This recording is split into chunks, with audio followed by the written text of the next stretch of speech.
and welcome to Mr. Wilson Teaches Human Figure Drawing using a mannequin. Today I'm going to show you the process of how to create a drawing of a human using one of these life drawing mannequins. So these you can pick up pretty much from anywhere online. They sell them at Walmart, all types of stores, especially if you're going to a craft store or an art shop. You'll be able to find these in all different shapes, sizes. They come in male, female, and they do sell animal ones too. So the final project is going to be human figure and movement. So we'll do a close-up on this a little later in the video, but I chose a karate character. You can do any type. It is a lot more fun to draw someone who is in action so that you can actually use the model for that purpose rather than just drawing a standing figure. So some other supplies you're going to need, obviously a pencil with a good eraser. You're going to need the paper for the size of drawing you're working on, and then whatever you plan on coloring it with. So for this video I'm using colored pencils, and then of course the model. So I'm going to cut closer to so I can show you the finished project, and then I'll start showing you the first steps. Okay, so here's a close-up of the finished project, and we're not going to be worrying about the face, hands, or feet, actually drawing them in. That'll come later. Once you get into 8th grade, we'll start tackling those. So for now, we're just working on getting the proportion and the body correct. You have to do something that is in action. The project also has to have a background, and you have to add in anything else that would make it make sense, like the clothes, the design. And as much perspective as you can get in, it helps too. So in mine, I made the floor go backwards, so a really easy way to add perspective is just push that horizon line up, have those lines come out at an angle towards you, and then it instantly gives it that look. Also creating things like the shading here makes it look like it's moving forward, same thing with the shade behind there. So those are just little things which we'll talk about once we color. So this is what the finished one looks like. With your model, you're going to be picking a pose. Depending on your skill level, there's going to be some different options. So any action works besides just standing still. So when you're posing these, that's something to think about. If you have a low skill level, you're trying for the first time, doing something as simple as maybe just a wave or some sort of pose up, that might be a challenge for you. So this is someone who's at a level 2. Anytime you have a body part crossing the other part of the body, so for example, if I've got an arm coming across this body, that instantly makes it a little harder because now you've got that perspective. We got something coming across the body. So picking action like that would be more of a level 3. And then if you're moving up to a level 4, that would be anything coming at the viewer. So if I was moving my legs up and arm up at the viewer, you're foreshortening parts of the body, and it makes it very difficult to draw. So this would be level 4 or higher level for high school. Also doing things at the side, so if you want to do a pose like that, simply changing the way that the mannequin is facing the viewer makes that a lot simpler. So you can already see those angles are a lot easier to draw than if you're drawing something like this. Also remember, drawing from life is a lot harder. There's a lot more angles to read, and that's something that's hard at your level for your eyes to handle, whereas taking a picture or seeing it here on camera, you already think it's going to be a lot easier because you can see those lines because it's now in a 2-dimensional format. So as you draw this, do not get struggled. It is very difficult to do when you have something in 3D, and that's why we practice things like still lifes and work from models. So the pose that I picked for mine is someone doing karate. So I'm going to have this arm come forward. This mannequin can only do so much, so if I wanted something to be further in, so if I wanted them touching their chest there, that physically is not capable with this mannequin, whereas a human could. Don't force it. If you force it onto there, it's a possible snap, so you can see that link there. You can tape it if it's close enough, but again, it's sometimes easier just when you go to draw that part, maybe just hold it in for a second and read that angle and then draw it. Alright, so I've got my karate person dropping that way. We've got one leg kicking out and he's slightly turned, and the other leg is in the back there for support. So he's turning, looking at the viewer, getting ready to make his move. So this is the pose that I'm going to be using. When I draw this, it's going to be difficult because the way this camera is set up, I'll have to have him facing me when I draw him on the paper, so you won't actually be able to see, so I'll keep turning him to show you all those different angles. So the next step after you pose the model is then to start the drawing. So I'll cut you over to that scene. Okay, the next step is actually drawing the figure. So if you look at your model, there's certain shapes that we can read right from the model to start placing down each of the features from the body. So the easiest part is to start with the head. So if I was looking at this model, the first shape I would pick up is that oval.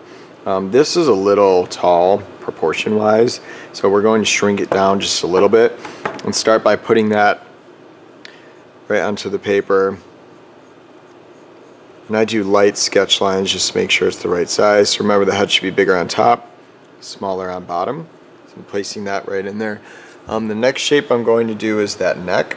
You can see the little bulb shape right there.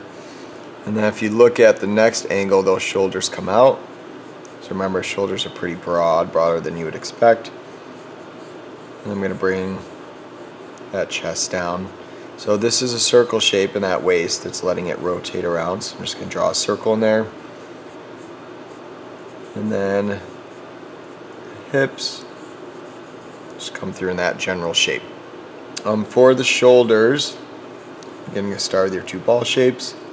Same with hips. Two ball shapes. And I actually put these up into the actual waist, whereas in the model you can see they're attached in the bottom, but it really will look better if you just move them up just a touch. That way it looks like they're actually embedded into that bone rather than just glued on. So for the angle of this arm, if you look up, I start by trying to follow that angle as best as I can.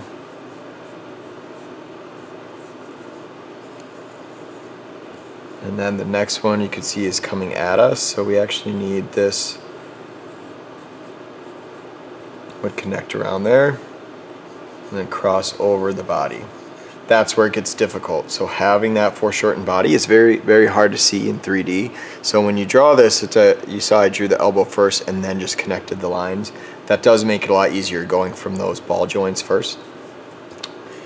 And then this leg comes down. See another ball joint. Leg comes down, foot comes through.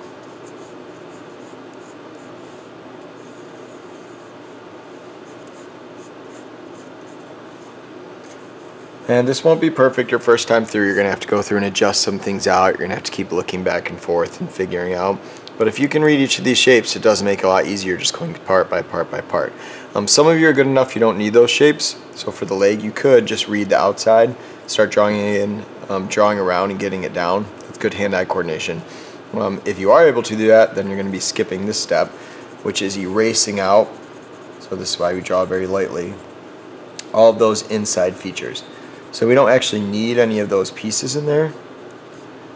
We're going to be getting rid of all those joints so that we have the outline of the figure here. And then we're just going to try to smooth out some of these lines. So because we're going to be adding clothes onto these, we need that outline there just to go all the way through. And this is normally what a lot of you would start drawing before you're looking at the actual anatomy on the inside. So that's the drawing of the outside. I'm going to skip ahead to the next step. Okay, for the actual fashion design part of this, you can choose whatever type of outfit you want. So mine was a karate gi. So that cuts down here. I'm going to put a belt on him about where the waistline is.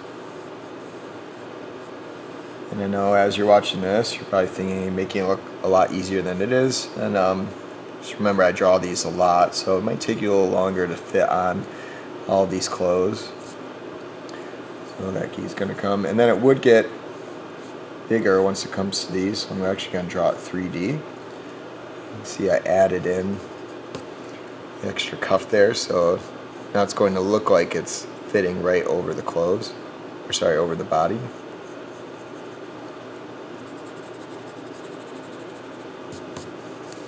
And for the bottom, same thing. I want these to appear a little bigger.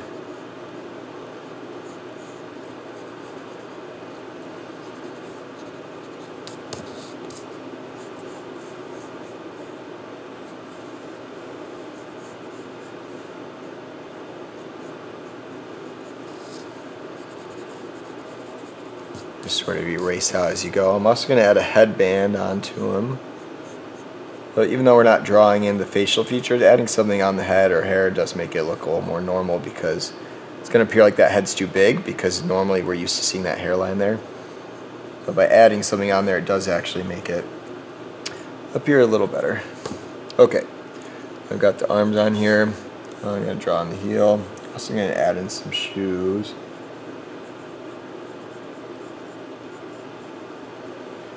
And again, you don't have to really worry about the feet or the hands quite yet. As long as they're on there, no one will really notice them if you do a good job on everything else. And that's the drawing in of the clothes. So We just added in all those fashion elements. I'm going to add in the background. So I'll show you that in the next step. I'm going to be adding in the background now. There's lots of tools you can use for this, but honestly just getting a ruler out is probably your best bet at making sure that actually looks 3D by getting a straight horizon line in there. So this is where I'm putting in the floor. I'm also going to put a bar so it looks like he's in a practice studio or a dojo, I guess whatever you want to call it. So notice by putting it in the background, making sure that all of it seems like it's further back. So what's going to make this look 3D. I'm also going to add in a mirror line in the background here. And then to do the floor 3D, just as I start to work away from the center, start to have them curve out. So there is a method to do this precisely, and you can see that on my other YouTube video. Mr. Wilson teaches a 1-point perspective, but for now I'm just eyeballing it for time's sake. And I'm going to add in straight line boards here and there, and this is just a really quick, simple way to make things look 3D. So it looks like he's standing on a board there. So that's the background. It really doesn't take long to add in. You can do whatever type you want, but making all these elements back there will enhance the actual drawing and make it all look finished and cohesive. Alright, next step is going to be the coloring. So we'll cut over to that, and I'm not actually going to color this whole thing, but I will show you a couple details on how to make it look realistic. Okay, so I'm just going to show you a small portion of this drawing colored in, just to show you what the effect we're going for here. So I'm going to be doing this part of the karate gi. And I'm going to start by just going sort of around the lines in the color. That way when I start coloring it in, I won't go out of the lines. At least try not to. Alright, it's colored pencil, it can erase. I'm just going to start by adding in tones here. And we don't want it to look like it's an outline. That adds to a cartoon effect, but if you think about the way things appear when they're 3D, it is dark around the edges, so it sort of does work out that when you outline it, it'll all look good. And then I'm just going to start by adding a base color. So you should know the lighter you want to be, the further you hold your pencil out. It gives you less pressure. The darker you want to be, hold it in. So I'm holding it about halfway, just going back and forth and adding in a base color. I'm going to be adding in all the shading, so I don't really have to worry about the direction I'm coloring in, as long as it's all the same. And depending on which colored pencils you're doing, you can do tons of blending. So these are Prang and Crayola that I'm using. They blend okay, but if you really want it to look realistic, get Prismacolor, and they sell blenders, and you can see that in a couple other videos online, how to work those exactly. So right now I'm just quickly coloring it all in. Alright, now that I've got a base color, I'm going to start by adding in all the shading. So every edge is going to have a little bit of shading because we want it to look like it's going back into space. So by adding all those shading there, you can already see it starts to trick the eye into thinking that it does curve around something. So a good way to start your drawing is just by adding in a dark shadow on all the edges. Alright, so there's the part that's making it look like it's going back. Now we need to think about what overlaps what. So this part of the shirt overlaps this, therefore we create a shadow. The belt overlaps this, so we know that should be creating a shadow. So it's going to be tighter in that area. Underneath the arm, want a shadow. Where the armpit meets is going to create that shadow. It's also going to push it out that way as well. All around this, almost like a glowing edge, that'll create a small shadow there. And then where this arm starts to bend, there should also be a shadow. So that's your most basic way of doing all the shading in there. You can add things like folds in the fabric. Just by adding some random lines to sort of work their way through. Here's like there's ripples in all the fabric. Let's start to make it look realistic. So you can go through and start adding all of those in, but the shading really is the most important to start making it look realistic. So that's just a really quick demo on how to color it in. This is what the finished project looks like. So So you can see all of the shading I've added into the clothes. Everything is addressed. The only white spots that are on there are supposed to be white. So it's all completely colored in with the exception of that. So that is a completed project, and that's what you would have to turn in. So those are all the steps. Good luck, hope you enjoy, and you can share and like our page and subscribe and see more videos, and best of luck to you.